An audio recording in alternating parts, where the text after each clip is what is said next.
Breaking news इस वक्त मेरे पास है। इंडिया गठबंधन की बैठक को लेकर ये बड़ी खबर ये है कि ये बैठक इस वक्त चल रही है और मल्लिकार्जुन खड़गे के आवास पर ये बैठक जारी है। लगातार जो मंथन है वो चल रहा है और अभी तक ये फाइनलाइज नहीं हो पाया है इस बैठक में कि करना क्या है, सरकार बनानी है या विपक्ष में बैठना है। क्योंकि कल जब नतीजे आए थे उसके बाद शाम को 5 बजे राहुल गांधी, प्रियंका गांधी और मल्लिकार्जुन खड़गे सामने आए थे, प्रेस कॉन्फ्रेंस की थी और राहुल गांधी ने कहा था कि भाई हम कल बताएंगे कि हमको करना क्या है।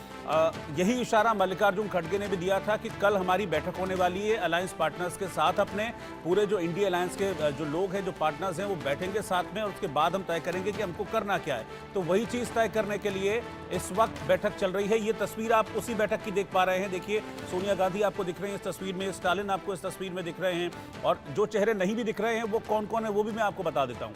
इस बैठक में शरद पवार भी हैं, इस बैठक में तेजस्वी यादव भी हैं, इस बैठक में अखिलेश यादव भी हैं, इस बैठक में राघव चड्ढा इस बैठक में मौजूद हैं, प्रियंका इस बैठक में मौजूद हैं। तो जो इंडिया अलायंस के प्रमुख चेहरे हैं वो सब इस बैठक में मौजूद हैं और ये तय किया जा रहा है, चर्चा की जा रही है कि आगे करना क्या है, आगे किस तरीके से प्रोजेक्शन रहेगा, क्या सरकार बनाने के लिए जा सकते हैं, क्या इतना मार्जिन है कि 234 को 272 तक पहुंचाया जा सकता है, यानी कि जो 38 सीटें चाहिए क्या वो हासिल की जा सकती हैं। अगर ऐसा है तो फिर हम आगे बढ़ेंगे, अगर नहीं है तो फिर हम विपक्ष में बैठेंगे। ये तमाम चर्चाएं चल रही हैं, सभी सहयोगी दलों के नेता इस बात पर विचार विमर्श कर रहे हैं, बातचीत चल रही है और मुझे लगता है कि अगले आधे घंटे में बैठक खत्म होगी तो सारी चीज़ें क्लियर हो जाएंगी। कनिका मेरे साथ लगातार बनी हुई हैं क्योंकि कनिका कांग्रेस को कवर कर रही हैं और इस बारे में और बेहतर बता पाएंगी। कनिका, भी कितना वक्त लग सकता है इस बैठक में, क्योंकि चर्चा क्या हो रही है इस बारे में तो हमको पता है, लेकिन एक मैं आ रहा हूं आपके पास, एक और मैं तस्वीर आपको दिखा रहा हूं। ये सब एक्सक्लूसिव तस्वीरें हैं, ये अंदर से तस्वीरें हम आपके लिए लेकर आए हैं जो ये बता रही हैं कि इस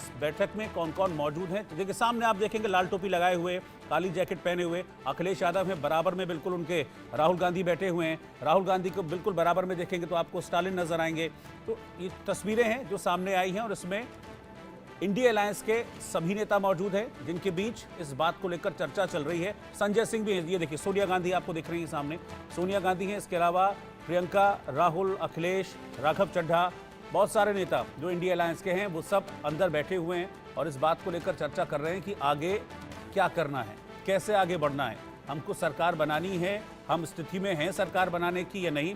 जो मैंडेट मिला है, मैंडेट क्लियरली हमको दिख रहा है कि मैंडेट एनडीए के फेवर में गया है, क्योंकि एनडीए वो अलायंस है जो कि चुनाव पूर्व अलायंस था, यानी कि चुनाव से पहले का गठबंधन था। उस गठबंधन को 292 सीटें दी हैं, 272 पर मैजिकल फिगर है, यानी कि 272 जिसके पास है वो सरकार बना लेगा। एनडीए के पास 292 है तो वो उसी हिसाब से अपना प्रोजेक्शन ले रहे हैं। प्रधानमंत्री मोदी को एनडीए में नेता चुन लिया गया है।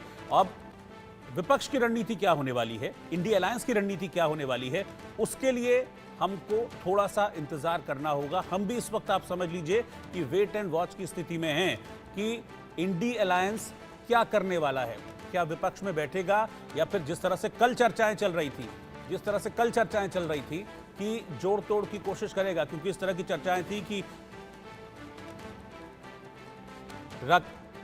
राकेश कुमार सिंह के पास मैं चल रहा हूं। राकेश जी के पास अंदर की जानकारी बहुत सारी रहती है, पॉलिटिकल सर्कल बड़ा है राकेश जी का और इसीलिए उनके पास कहते हैं कि एक्सक्लूसिव इंफॉर्मेशन बहुत रहती है। राकेश जी, तस्वीरें भी हमने दिखाई हैं और आपको लग रहा है कि ये सिचुएशन क्या मंथन अंदर चल रहा होगा, क्या इस सिचुएशन में कहीं लग रहा है, क्योंकि 2, 4, 5 सीटें तो जुटानी नहीं है अगर सरकार की तरफ बढ़ना है इंडिया अलायंस को। 38 सीटें हैं कम से कम, 38 सीटें जुटाएंगे तब 272 को आप टच कर पाएंगे, तब भी सेफ नहीं माना जाएगा। तो क्या बढ़ेगा इस ओर? देखिए ऐसा है कि किसी भी अलायंस को अपने जो घटकों के साथ बातचीत करना और एकजुट रहने के लिए आपको संदेश देना पड़ेगा कि आप जो हैं एक अच्छी संख्या में हैं, कुछ और लोगों से बातचीत चल रही है। इस तरह के पॉलिटिकल जो है कॉम्बिनेशन ये चलता रहता है। रोहित, आप जैसा कि जानते हैं, ये जिस तरह से नीतीश कुमार को लेकर और आपने देखा टीडीपी प्रमुख चंद्रबाबू नायडू को लेकर जो बातें कही जा रही थी, आपने देखा कि अभी मीटिंग जाने से पहले तेजस्वी ने एक बड़ा बयान दे दिया, कहा कि किंग मेकर की भूमिका में है नीतीश कुमार अब जो है बिहार को स्पेशल स्टेटस दिलाएं। तो ये तमाम चीज़ें चल रही हैं। वो तस्वीरें जो आपको जो फ्लाइट की तस्वीरें आप भूल नहीं पाएंगे, वो तस्वीरें। तो ये तमाम चीज़ें हैं जो कि किया जाएगा। लेकिन आपको बता दूं, अंदर की खबर यही है कि बीजेपी जो एनडीए कुनबा है, वो कुनबा 292 से काफ़ी बढ़ने वाला है। ये आप देखिएगा, जो हमारे सूत्र हैं इस बात की जानकारी दे रहे हैं, और कई दलों से लगातार संपर्क में हैं। बीजेपी के जो टॉप जो स्ट्रेटेजिस्ट हैं, जो कि रणनीतिकार हैं, जिसको चाणक्य कहा जाता है, वो लगातार संपर्क में हैं और उस पर चल रही है। अभी आपने देखा कि पीयूष गोयल से बातचीत हो गई। चंद्रबाबू नायडू जो है पीयूष गोयल के घर पर पहुंचे थे, उनसे बातचीत हुई। तो ये तमाम चीज़ें हैं जो चल रही हैं, जो अंदर खाने जो तय करना है उसकी बातें तय की जा रही हैं।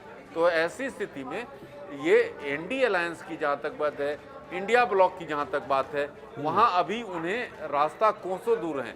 उनको अभी उतना आंकड़ा पार करना, आपको 2-3 ब्लॉक को तोड़ना होगा। तो ऐसी स्थिति में ये आसान नहीं है रोहित। बिल्कुल, 2-4-5 निर्दलियों के, इंडिपेंडेंट के भरोसे तो आप नहीं आगे बढ़ सकते हैं। आपको कुछ ऐसे दल चाहिए जिनके पास सॉलिड कम से कम 15-20 सीटें हों, तब जाकर इस बारे में सोच सकते हैं। यही अंदर मंथन चल भी रहा होगा। कनिका भी है इस वक्त मेरे साथ। कनिका, अभी कितना वक्त और इस बैठक में लग सकता है, और कोई और जानकारी जो आप हमारे दर्शकों को देना चाहें इस बैठक से रिलेटेड? बिल्कुल, आधे घंटे का वो वक्त है जब अभी हमें इंतजार करना होगा। कहा जा रहा है कि आधे घंटे तक बैठक और चलने वाली है, लेकिन आधे घंटे बैठक के बाद जो है कहा जा रहा है कि तस्वीर दिखाना चाहूंगी मैं आपको कि मीडिया से बातचीत करने की तमाम तैयारियां जो है वो यहाँ पे कर ली गई हैं। हो सकता है कि मल्लिकार्जुन खड़गे जो है वो इस बैठक के बाद बाहर निकले और प्रेस से जो है बातचीत करें कि आखिरकार इस बैठक का सकारात्मक क्या कुछ प्रभाव रहा है। हालांकि तैयारियां जो है वो की गई है, लाइट्स वगैरह जो है अरेंजमेंट कर लिया गया है, लेकिन वो आधे घंटे का भी वक्त और बचा हुआ है जब अभी बैठक चलेगी। हालांकि अभी तमाम जो नेता है वो भीतर मौजूद है। बैठक का सिलसिला लगातार जारी है। हमें आधे घंटे का इंतजार करना होगा और आधे घंटे बाद ही तय हो पाएगा कि आखिरकार इस बैठक में क्या कुछ रहा, क्योंकि अब सरकार बनाने के जो दावे थे वो कोसों दूर नजर आ रहे हैं। क्योंकि एनडीए में सर्वसहमति से प्रधानमंत्री नरेंद्र मोदी को अपना प्रधानमंत्री दोबारा चुन लिया है, और ये भी कहा गया है कि जो गेम चेंजर जिन लोगों की हम बात कर रहे थे, चाहे वो नीतीश कुमार हो, चंद्रबाबू नायडू हो, उन्होंने भी ये तय कर लिया है लगभग कि वो किस पलड़े में रहेंगे। उन्होंने तय कर लिया कि वो एनडीए के साथ ही रहेंगे। तो कहीं ना कहीं जो दावे विपक्ष के नेता, चाहे तेजस्वी यादव हो, चाहे संजय राव हो, तो उद्धव ठाकरे हो, इन तमाम नेताओं के जो दावे थे वो कहीं ना कहीं अब बहुत हल्के हो गए हैं। लेकिन अभी भी इंडिया अलायंस जो है शक्ति प्रदर्शन करने में लगा हुआ है। एक बड़ी तस्वीर जो है वो मीडिया के सामने रखी जा रही है कि अभी भी हम एकजुट हैं, बैठक कर रहे हैं, आगे की रणनीति प्लान कर रहे हैं। लेकिन इस बैठक के बाद रिजल्ट क्या निकलेगा वो बड़ा दिलचस्प होगा, क्योंकि लगभग 1.5 घंटे का वो समय है जब बैठक लगातार चल रही है। 1.5 घंटे से बैठक चल रही है, लेकिन इतनी तमाम बैठकों के बाद, तमाम नेताओं के मिलने के बाद परिणाम क्या निकलेगा उसका इंतजार हमें और दर्शकों को लगातार रहेगा। लेकिन अभी जो है मल्लिकार्जुन खड़गे के आवास पर बैठक जारी है। तमाम नेताओं के बीच में ऑब्वियस सी बात है कि बैठक में बातचीत हो रही होगी कि आगे की रूपरेखा क्या रहेगी, जो मुद्दे इससे पहले चुनाव में उठाए गए हैं उन मुद्दों को कैसे आगे और उठाया जाएगा, और अगर विपक्ष में इंडिया गठबंधन बैठता है तो कैसे एकजुटता के साथ आगे की जो चीजें हैं वो प्लान आउट की जाएगी। लेकिन सबसे बड़ा सवाल ये भी है कि जो इंडिया अलायंस के भीतर 27 पार्टियां हैं वो कैसे एकजुट रहेंगी।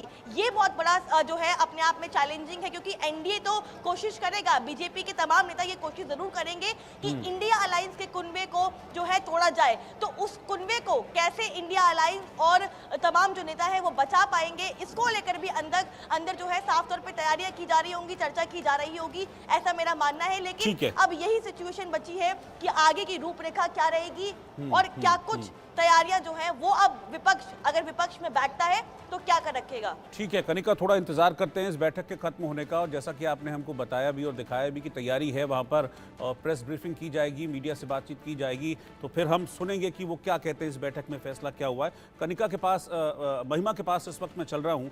महिमा, मुझे एक चीज़ बताइए कि क्या राष्ट्रपति से मिलने का कोई ऑफिशियल कार्यक्रम है अभी, क्योंकि इस तरह की खबरें आ रही थी कि शाम को शायद 7:30 पौने 8 के आसपास शायद प्रधानमंत्री नरेंद्र मोदी राष्ट्रपति से मिल सकते हैं।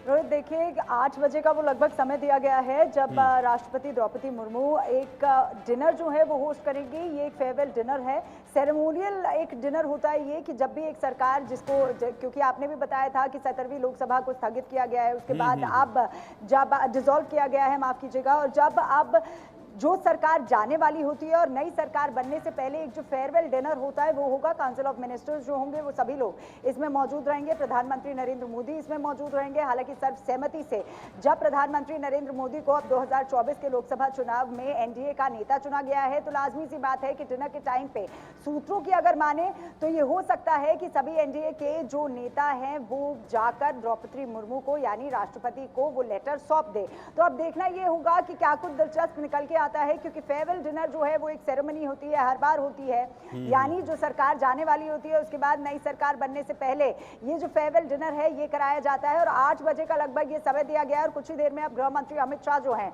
वो राष्ट्रपति भवन पहुंच जाएंगे। तो अब लगातार जो नेता हैं उनका राष्ट्रपति भवन पहुंचने का सिलसिला जो है वो शुरू हो जाएगा। अब उसमें क्या राष्ट्रपति को ये लेटर सौंपा जाता है, क्योंकि आपने जिस तरीके से बताया था कि एक प्रोटोकॉल है, प्रोटोकॉल के तहत सब कुछ होता है। अभी सिग्नेचर हुए हैं, सभी एनडीए के नेता जो हैं उन्होंने सर्वसहमति से प्रधानमंत्री नरेंद्र मोदी को अपना नेता चुना है और इसी बात को आज राष्ट्रपति के आगे भी रखा जाएगा। यानी जो लेटर है वो सर्वसहमति का वो भी राष्ट्रपति को दिया जाएगा। तो तमाम चीजें अभी देखनी होंगी। 8 बजे का लगभग समय दिया गया है और अगर सूत्रों की माने तो कुछ ही देर में गृह मंत्री अमित शाह अब राष्ट्रपति भवन पहुंच जाएंगे। रोहित, ठीक है महिमा, इस जानकारी के लिए आपका शुक्रिया। आपसे कुछ देर में, जैसा कि महिमा ने हमको अपडेट दिया है कि 8 बजे का वक्त है तय, जब ऑफिशियल डिनर शुरू होगा। प्रधानमंत्री मोदी भी यहाँ पर होंगे, गृह मंत्री अमित शाह भी यहाँ पर होंगे और जो कैबिनेट के 17वीं लोकसभा के जो मंत्री थे वो सब यहाँ पर मौजूद रहेंगे। और ऐसा हो सकता है कि जो एनडीए का जो समर्थन पत्र है जिसमें ये क्लियर किया गया है कि नरेंद्र मोदी को बतौर एनडीए का नेता हम चुन रहे हैं सर्वसम्मति से, वो लेटर भी राष्ट्रपति को ऑफिशियली दिया जा सकता है। लेकिन ये होगा या नहीं अब से कुछ देर में पता चलेगा। और महिमा ही मुझे लगता है कि इन सारी चीज़ों को अब से कुछ देर में हमको पूरा तरह से अपडेट करेंगी। मैं राकेश कुमार सिंह के पास चल रहा हूँ। राकेश जी, एनडीए ने तो अपना काम कर लिया है, आज हमने देखा बैठक भी कर ली, नेता भी चुन लिया, ये तय हो गया है कि किस तरीके से एनडीए का प्रोजेक्शन रहेगा। इंडिया अलायंस की बैठक चल रही है, क्या बीजेपी नेताओं की नजर होगी इस बैठक पर कि इंडिया अलायंस क्या करने वाला है, क्या नहीं करने वाला है? देखिए रोहित जी, मैं पहले जो स्थिति स्पष्ट करना चाहता हूं। हाँ। ये जो प्रश्न आपने किया कि आज जो है क्या लेटर सौंपा जाता है, तो आज जो है ये फेयरवेल डिनर राष्ट्रपति की ओर से जो है दिया जा रहा है। जो मोदी 2.0 जो काउंसिल ऑफ मिनिस्टर है उनको, तो उसका आयोजन है, इससे कोई लेना देना नहीं। स्थिति मैं आपको स्पष्ट कर दूं। 7 जून को जो एनडीए संसदीय दल की बैठक होने जा रही, उसमें प्रधानमंत्री नरेंद्र मोदी को नेता चुना जाएगा। उसके बाद जो है जो एनडीए के नेता हैं वो जाएंगे राष्ट्रपति भवन और अपना समर्थन पत्र जो है सौंपा जाएगा। और जो हमारे सूत्र हैं इस बात की जानकारी दे रहे हैं रोहित कि 8 जून को प्रधानमंत्री नरेंद्र मोदी तीसरी बार आपको शपथ लेते हुए दिखेंगे। ठीक है राकेश कुमार सिंह, आपका शुक्रिया बहुत साथ में जुड़ने के लिए और सारी जानकारी शेयर करने के लिए। कनिका, आपका भी शुक्रिया साथ में जुड़ने के लिए। जब प्रेस ब्रीफिंग होगी हम दोबारा से आपके पास आएंगे, लेकिन इस वक्त मैं आपको बता दूं कि एनडीए की बैठक हो चुकी है आज और अब से कुछ देर में जो फेयरवेल डिनर होता है, ये सारी प्रोटोकॉल्स होती हैं। यानी कि ऐसा होता है जब कोई सरकार जा रही होती है और नई सरकार आ रही होती है तो ये एक तरीका होता है, एक सेरेमनी होती है। वो सेरेमनी होगी 8 बजे राष्ट्रपति भवन में, जिसको राष्ट्रपति की ओर से होस्ट किया जाएगा। लेकिन ये जो 2 तस्वीरें आप देख रहे हैं ये आज की सबसे बड़ी और दिलचस्प तस्वीरें हैं। पहली तस्वीर एनडीए की मीटिंग की है जिसमें एनडीए के सभी घटक दलों के जो प्रमुख चेहरे हैं, बड़े चेहरे इस बैठक में मौजूद रहे। सबने सर्वसम्मति से नरेंद्र मोदी को एनडीए का नेता चुना। इसके लिए बाकायदा एक प्रस्ताव तैयार किया गया। उस प्रस्ताव पर सभी नेताओं ने अपने दस्तखत किए, हस्ताक्षर किए और लेटर तैयार है कि नरेंद्र मोदी को हम एनडीए का नेता चुनते हैं। यानी कि इसका मतलब ये है कि जब ये लेटर राष्ट्रपति को सौंपा जाएगा, इसी लेटर के बाद फिर सरकार बनाने की पेशकश इस लेटर के साथ की जाएगी और फिर आगे की जो प्रोसीडिंग्स होती हैं, शपथ ग्रहण वगैरह, वो सारी चीज़ें तय होंगी। और फिर जैसा कि राकेश कुमार सिंह ने बताया कि 8 तारीख को प्रस्तावित है ये शपथ ग्रहण समारोह। दूसरी तस्वीर है इंडिया अलायंस की मीटिंग की जो अभी चल रही है। इंडिया अलायंस में करीब 26-27 दल हैं और सभी दलों के नेता इस वक्त इस बैठक में मौजूद हैं। 6 बजे बैठक शुरू हुई थी। थी और इस वक्त टाइम हो रहा है 7:32, यानी कि 1.5 घंटे से ज़्यादा वक्त हो गया है इंडिया अलायंस की इस बैठक को चलते हुए। मंथन इस बात पर है कि सरकार बनाने के लिए जाना है या विपक्ष में बैठना है। जो भी होगा एक एक तस्वीर आपको मैं अपडेट कर दूंगा आगे।